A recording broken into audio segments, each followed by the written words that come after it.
Hello दोस्तों, आपका silent speak में स्वागत है। तो दोस्तों, आज मैं कहानी सुनाने वाला हूँ एक शैतानी गुड़िया के बारे में। दोस्तों, कहानी अच्छी लगे तो लाइक एंड सब्सक्राइब और बेल आइकन को दबाना ना भूलें। चलते हैं कहानी की तरफ। यह कहानी एक शैतानी गुड़िया की है और कैसे उस गुड़िया के प्रकोप ने सबको बुरी तरीके से परेशान किया।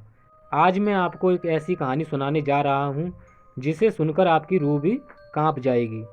इस कहानी की शुरुआत होती है एक गांव से, जहां मुद्रिका नाम की एक तंत्रिका रहती थी।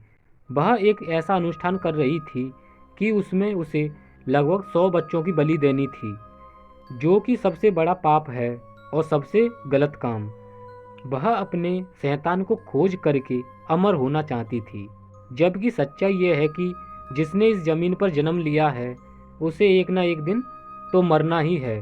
लेकिन उसकी चाहत कुछ ज़्यादा ही बढ़ गई थी और इसके लिए वह हर रात को एक बच्चे की बलि देना चाहती थी और कोशिश भी यही करती थी कि वह अपने मकसद में हरदम कामयाब हो।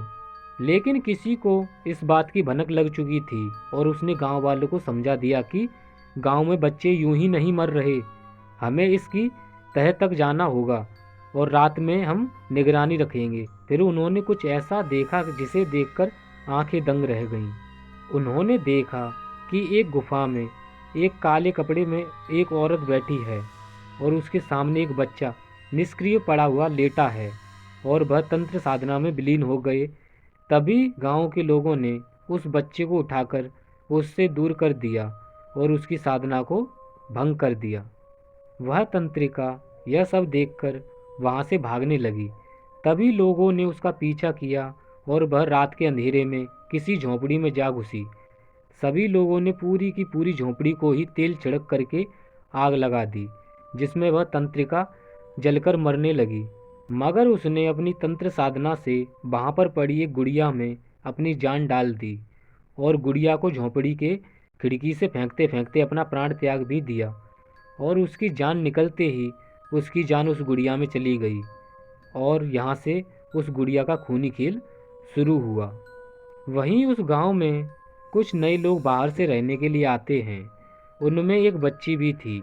जब वह लोग अपने घर में सो रहे थे, तभी उस बच्ची को कुछ आवाज़ें सुनाई देती हैं और वह बच्ची उठ जाती है और उठने के बाद वह उठकर बाहर उस जली हुई झोंपड़ी के पास पहुंच जाती है।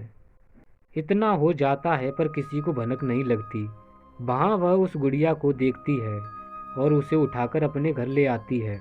फिर वह बच्ची उस गुड़िया से बातें करने लगती है और इस तरह बच्ची के सहारे उस गुड़िया ने फिर से बच्चों को रात में बहकाना और अपने कब्जे में लेना शुरू कर देती है और धीरे धीरे बच्चों की मौत होना शुरू हो जाती है।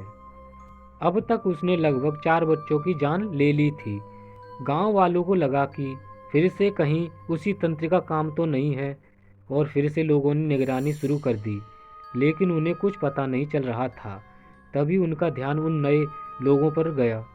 जब से लोग आए हैं तब से फिर से यह घटनाएं शुरू हो चुकी हैं, लेकिन उनके पास कोई प्रमाण नहीं था, कोई साक्ष्य नहीं था। गांव वालों में से एक व्यक्ति जिसका नाम रमन था, उसने देखा कि एक बच्ची एक गुड़िया से बातें कर रही है, लेकिन उसको उस गुड़िया की कोई बात सुनाई नहीं दे रही थी।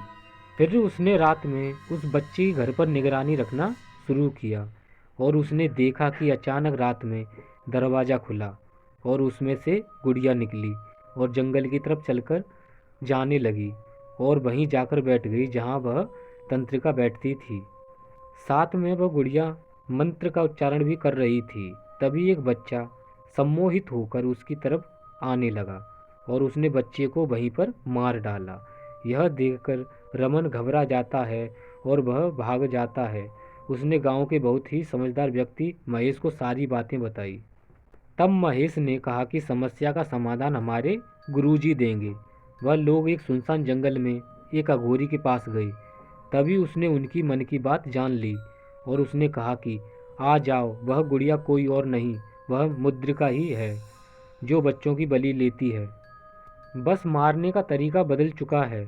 एक बच्ची का सहारा वो ले रही है और यदि उस बच्ची के गले में तुम यह ताबीज़ डाल दोगे तो वह उसके सम्मोहन से मुक्त हो जाएगी और तुम उस गुड़िया को काले कपड़े से ढक देना और उसके बाद मेरे पास ले आना और मैं उसे मंत्रों के साथ जला दूंगा। रमन और महेश दोनों ने उस बच्ची के यहाँ जाकर उसके माता पिता को सारी बातें बताईं। पहले तो उसके माँ बाप कुछ मानने को तैयार नहीं हुए, लेकिन उस रात उन्होंने अपनी आंखों से जो देखा वो उनकी सारी बातें मानने के लिए मजबूर कर चुका था। और फिर अगली रात में वह बच्ची सो रही थी, तभी उस बच्ची को ताबीज़ पहनाने की कोशिश की गई और उसी समय उस गुड़िया ने लोगों पर हमला कर दिया और अपनी शक्ति से रमन को चोट पहुंचाई। हालत तो यह हो चुकी थी कि रहमान का सिर दीवार से टकरा टकरा कर फूट चुका था और वह बेहोश हो चुका था। लेकिन महेश बार बार चोट खाने के बाद भी उस बच्ची को ताबीज़ पहनाने में कामयाब हो गया और जैसे ही उसने उसे ताबीज़ पहनाया वैसे ही वो गुड़िया ज़मीन पर गिर पड़ी और महेश ने तुरंत उस पर एक काला कपड़ा डाल दिया और उसे लेके गांव के कुछ लोगों के साथ उस अघोरी के पास गया।